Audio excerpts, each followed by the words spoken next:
আলোচনা ও ঐক্যের মধ্য দিয়ে নির্বাচনের রোডম্যাপ ঘোষণা সহ সব সমস্যার সমাধান হবে বলে আশা প্রকাশ করেছেন বিএনপি মহাসচিব মির্জা ফখরুল ইসলাম আলমগীর। সিঙ্গাপুরে চিকিৎসা শেষে দেশে ফিরে বাংলা নববর্ষের শুভেচ্ছা জানান দেশবাসীকে। এক সপ্তাহ সিঙ্গাপুরে চিকিৎসা শেষে সোমবার সন্ধ্যায় দেশে ফেরেন বিএনপি মহাসচিব মির্জা ফখরুল ইসলাম আলমগীর। তাকে স্বাগত জানাতে হযরত শাহজালাল আন্তর্জাতিক বিমানবন্দরে জড়ো হন নেতাকর্মীরা। এ সময় সাংবাদিকদের প্রশ্নের জবাবে মহাসচিব আশা করেন আলোচনা ও ঐক্যের মধ্য দিয়ে নির্বাচনের রোডম্যাপ ঘোষণা সহ সব সমস্যার সমাধান হবে। আমরা একটা আলোচনার মধ্য দিয়ে ঐক্যের মধ্য দিয়ে আমরা একটা নতুন বাংলাদেশ তৈরি করতে চাই। নিঃসন্দেহে আমরা এটা আমাদের মধ্যে এই ঐক্য সম্ভব হবে এবং আমরা সফল হব।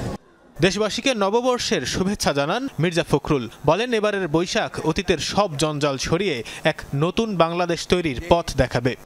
আমাদের সমস্ত অতীতের যত ধুলো বালি, অতীতের যত জঞ্জাল সব কিছু উড়িয়ে দিয়ে এই নতুন বৈশাখ আমাদের জন্য সম্পূর্ণ এক নতুন বাংলাদেশ সৃষ্টি করবে।